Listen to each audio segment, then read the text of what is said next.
नमस्कार दोस्तों। तो आज हम लोग डिस्कस करेंगे कि किडनी के मरीजों को क्या खाना चाहिए।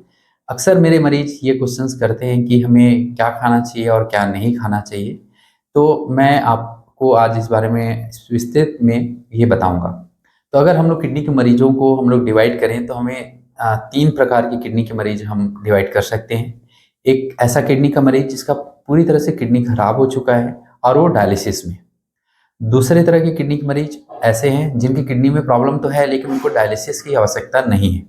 तीसरे ऐसे पेशेंट जिनको किडनी काम तो ठीक कर रहा है लेकिन यूरिन से प्रोटीन लीकेज हो रहा है और उसकी वजह से उनको एक किडनी का बीमारी है। तो ये 3 अलग-अलग तरह के पेशेंट होते हैं और तीनों ही पेशेंट जो होते हैं उनका खान-पान जो है बिल्कुल ही अलग है।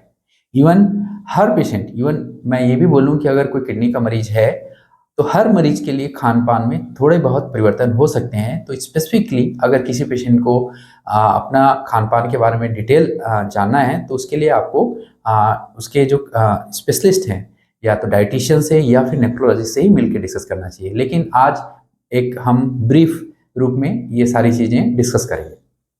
तो सबसे पहले ऐसे मरीज जिनका किडनी में प्रॉब्लम तो है लेकिन उन्हें डायलिसिस की ज़रूरत नहीं होती है, तो वो लोग क्या खा सकते हैं? या उनको क्या-क्या खाना चाहिए और क्या नहीं खाना चाहिए? तो ऐसे लोग जो है अगर हम खाने को हम लोग बाँटें, तो 3-4 पार्ट में हम बाँट सकते हैं। सबसे है पानी की मात्रा, दूसरा है प्रोटीन की मात्रा, तीसरा है कैलोरी की मात्रा। इसके अलावा लवण जैसे सोडियम, पोटेशियम की मात्रा, हम ये 3-4 भागों में बाँट सकते हैं। तो सबसे पहले डिस्कस कर लेते हैं कि पानी की मात्रा ऐसे लोग जिनकी किडनी खराब पूरी तरह से नहीं हुई है, सिर्फ दवाइयों पे चल रहे हैं, उनको क्या खाना चाहिए या कितना पानी लेना चाहिए।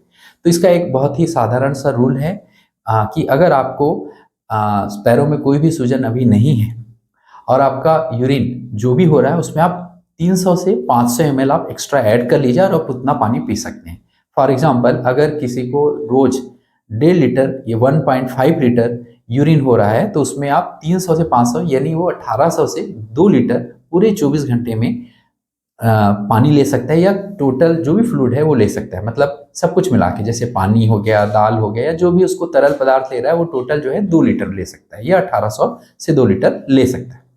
लेकिन अगर किसी पेशेंट को अगर सूजन है तो ऐसे कंडीशन में उसको पानी की मात्रा जो है उसकी यूरिन की मात्रा से 300 से 500 कम लेना चाहिए ताकि उसका सूजन कम हो सके और सूजन कम करने वाली दवाइयों की मात्रा की ज़रूरत कम हो। जैसे कि अगर किसी पेशेंट का यूरिन डेली 1 लीटर या मान लीजिए कि 1 लीटर हो रहा है 24 घंटे में और उसको पैरों में सूजन भी है और उसको डॉक्टर ने सूजन कम करने की दवा भी लिखी है, तो फिर ऐसे कंडीशन में उसको पानी की मात्रा जो है टोटल यूरिन की मात्रा से कम ही लेना चाहिए। अगर वो 1 लीटर यूरिन हो रहा है तो उसको कोशिश करना चाहिए कि 24 घंटे में 600-800 से ज़्यादा ना लें। इसी प्रकार तीसरे तरह के जो होते हैं कि अगर पानी की मात्रा जो है हम डिपेंड करता है कि उनका यूरिन कितना हो रहा है और शरीर में स्वेलिंग है कि नहीं। तो इस बेसिस पे हम डिसाइड करेंगे हमें कितना पानी लेना चाहिए। तो अब हम आते हैं दूसरी चीज़ पे यानी कि प्रोटीन की मात्रा पे। तो अगर ऐसे किडनी के मरीज जिनको डायलिसिस नहीं हो रहा है लेकिन उनका किडनी कमज़ोर है, उनको अपने वजन का 0.6 से 0.7 ग्राम पर केजी प्रोटीन ले सकते हैं। अगर 60 किलो का पर्सन है तो उसके जो है अप्रॉक्सीमेट 42 ग्राम जो है डेली प्रोटीन वो ले सकता है। अब प्रोटीन हम कौन सा ले सकते हैं? तो प्रोटीन जो है हम लोग अगर वेजिटेरियन हैं तो हम वेजिटेरियन प्रोटीन का सोर्स जो है एक दाल है जो हम ले सकते हैं, पनीर ले सकते हैं, दूध ले सकते हैं। दूध अगर टोन्ड दूध हो या पनीर जो बना हुआ वो टोन्ड दूध हो तो उससे बना हुआ प्रोटीन या उसका वो दूध हम ग्रहण कर सकते हैं प्रोटीन सोर्स के लिए। इसी प्रकार अगर कोई नॉन वेजिटेरियन है तो उसको प्रिफरेबली एग वाइट और फिश प्रिफर करना चाहिए और चिकन भी ले सकता है लेकिन प्रिफरेबली आपको अगर फिश और एग है तो वो ज़्यादा प्रेफर करना चाहिए क्योंकि उसे डाइजेस्ट करना आसान होता है चिकन या मटन की तुलना में। तो ये हमारा प्रोटीन का सोर्स हो गया। अब हम आते हैं कि डेली हमें कितना कैलोरी लेना चाहिए। तो अगर आपका वजन 60 किलो है तो आप उसको मल्टीप्लाई कर दीजिए 30 से या 35 से। तो 60 किलो का है तो अप्रॉक्सीमेट 1800 टू 2000 किलो कैलोरी वो एनर्जी डेली इंटेक कर सकता है। और ये कैसे हम कैलकुलेट करें, तो इसके लिए बहुत सारे इंटरनेट पर गूगल पे आपको एनर्जी कैलकुलेट करने के लिए आपको बहुत सारे ऐप आते हैं। इस ऐप में जो है आप डेली जो भी आप खा रहे हैं वो आप उसमें आप डालते चले जाइए और इससे आपको 24 घंटे में जो भी आपका टोटल कैलोरी, टोटल प्रोटीन, ये सारा कैलकुलेट करके आ जाता है और इससे आप एडजस्ट कर सकते हैं। नेक्स्ट है कि शरीर में हम सोडियम पोटेशियम की मात्रा को रेस्ट्रिक्शन कितना करना चाहिए, या दूसरे भाषा में हम बोल सकते हैं कि नमक कितना खाना चाहिए। तो अगर हमें नमक जो है, हमें जनरली जो है 4 से 5 ग्राम नमक हम ले सकते हैं। कई बार हमें कन्फ्यूजन हो जाता है कि कोई बोल देता है कि 2 ग्राम सोडियम लें और कोई बोल देते हैं कि 4 ग्राम नमक लें। तो ये दोनों में क्या अंतर है? तो बिल्कुल दोनों जो है सेम है, बस फर्क ये है कि सोडियम जो होता है वो सिर्फ एक सोडियम का मात्रा 2 ग्राम बोला जाता है, लेकिन अगर हम साल्ट के फॉर्म में देखें तो सोडियम क्लोराइड होता है, तो वो अपने सोडियम और क्लोराइड दोनों का वजन होता है। तो हमारे लिए ज़्यादा बेहतर ये है हम साल्ट 4 ग्राम लें, जो कि 4 चुटकियों के बराबर होता है। 1 ग्राम 1 चुटकी नमक जो होता है 1 ग्राम के बराबर होता है। तो जो किडनी वाले पेशेंट हैं जिनको खासतौर पर ब्लड प्रेशर ज़्यादा है, ऐसे लोगों को अपने 24 घंटे में नमक की मात्रा जो है वो 4 ग्राम से ज़्यादा नहीं लेना चाहिए। नेक्स्ट क्वेश्चन आता है कि कौन सा नमक लें, क्योंकि ये अक्सर मेरे पास लोग आते हैं और बोलते हैं कि हम लोग सेंधा नमक खा रहे हैं, काला नमक खा रहे हैं और इससे हमारा बीपी कंट्रोल है और बढ़ नहीं रहा है। लेकिन हमारे साथ प्रॉब्लम ये है कि जो किडनी के जो मरीज होते हैं उनमें प्रॉब्लम ये होती है कि शरीर में जो पोटेशियम की मात्रा है वो बढ़ जाती है और किडनी उसको नहीं निकाल पाता। और जो हम ये काला नमक, सेंधा नमक खाते हैं उसमें पोटेशियम ज़्यादा होता है और ऐसे कंडीशन में हमारे शरीर में पोटेशियम बढ़ जाता है जो बहुत घातक है।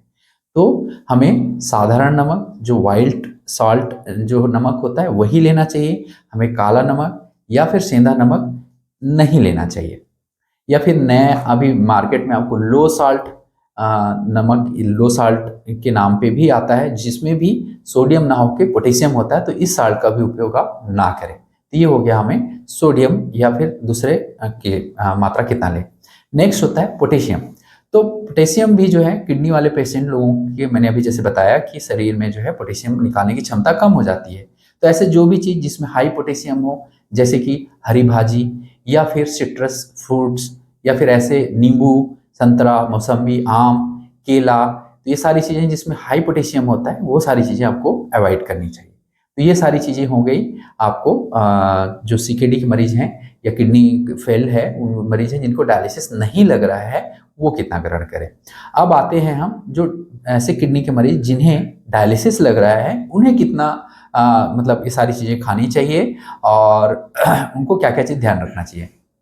तो सीकेडी के मरीज जिन्हें डायलिसिस चल रहा है उन्हें पानी की मात्रा जो है बिल्कुल वैसे ही जितना यूरिन होता है आप उसमें 300 से 500 ml ऐड करके ले सकते हैं।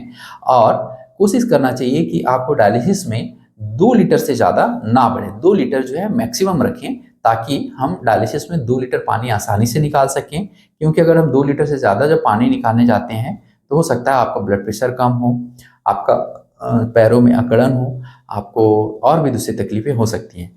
तो कोशिश कीजिए कि आप डायलिसिस जब भी आप चाहते हैं तो आपका वजन जो है मैक्सिमम 2 किलो, उससे ज़्यादा नहीं बढ़े। तो इसलिए आपको डायलिसिस कराने के बावजूद भी पानी कम पीने की ज़रूरत होती है।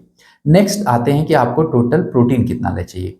जनरली डायलिसिस वाले पेशेंट को हम लोग हाई प्रोटीन डाइट सजेस्ट करते हैं। जैसे जिनका डायलिसिस नहीं चलता, हमने डिस्कस किया कि 0.6 टू 0.7, बट डायलिसिस वाले पेशेंट लोगों को हम लोग प्रिफर करते हैं कि उनका जो प्रोटीन है 1 से 1.2 ग्राम पर केजी।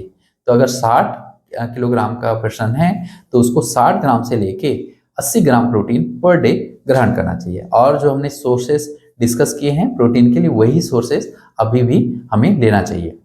अब आता है कि इन लोगों को कितने कैलोरी चाहिए। तो कैलोरी हमें उतनी ही लेनी है, 35 किलो कैलोरी पर केजी। सो अगर 60 केजी का है तो 1800 से 2000 किलो कैलोरी वो कैलोरी ग्रहण कर सकता है।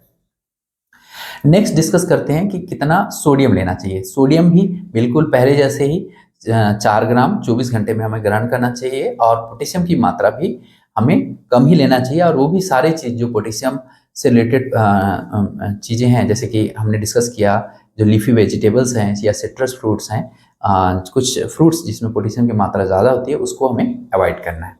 तो इस तरह से हो गया कि ये डायलिसिस वाले पेशेंट। अब नेक्स्ट आते हैं ऐसे पेशेंट जिनका डायलिसिस या किडनी बिल्कुल डायलिसिस नहीं चल रहा है या किडनी भी ठीक है, लेकिन नेफ्रोटिक सिंड्रोम के मरीज हैं या यूरिन की प्रोटीन लीकेज होने की वजह से उनको पैरों में सूजन या शरीर में सूजन आता है। तो ऐसे लोगों को बस जब उनको नेफ्रोटिक सिंड्रोम है तभी उनको पानी कम की मात्रा या फिर नमक कम मात्रा लेना चाहिए। लेकिन जैसे ही उनका ये किडनी का प्रॉब्लम, जो प्रोटीन लीकेज वाला प्रॉब्लम अगर ठीक हो जाता है, दवाइयों से कंट्रोल हो जाता है, तो वो एकदम बिल्कुल नॉर्मल खाना ले सकते हैं।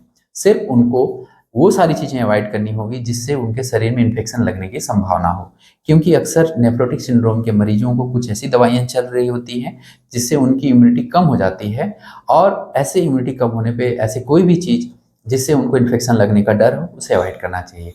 जैसे कि कच्चा चीज़, बेहतर हो कोई भी कच्चा चीज़ ना खाएं, खासतौर पे जैसे सलाद हो गया या कच्चा फल हो गया। खासतौर पे इन चीज़ों से हमें पेट से रिलेटेड या फिर कई लोगों को एलर्जिक होने की वजह से सर्दी खांसी बुखार होने की संभावना भी बढ़ जाती है। इसी तरह हमें ऐसा चीज़ जिसमें पानी, खासतौर पे हमें उबला हुआ या फिर आरओ वाटर से ही लेना चाहिए, और हमें बाहर का खाना चीज़ जो है अवॉइड करना चाहिए। कई बार हमें नहीं पता चलता कि वो फ्रेश है या पुराना है, और ऐसे कंडीशन में पेट खराब होने की संभावना ऐसे लोगों में बढ़ जाती है। तो बस आपको as a nephrotic syndrome patient during, अगर सिर्फ बीमारी हो जिसमें सूजन आ रहा है, उसमें आपको नमक और पानी कम पीना है। लेकिन जब बीमारी पूरी तरह से कंट्रोल रहे तो बस आपको बाहर का खाना और कच्चा चीज़ ये बस अवॉइड करना है। तो ये नेफ्रोटिक सिंड्रोम के लिए डाइट प्लान है। धन्यवाद।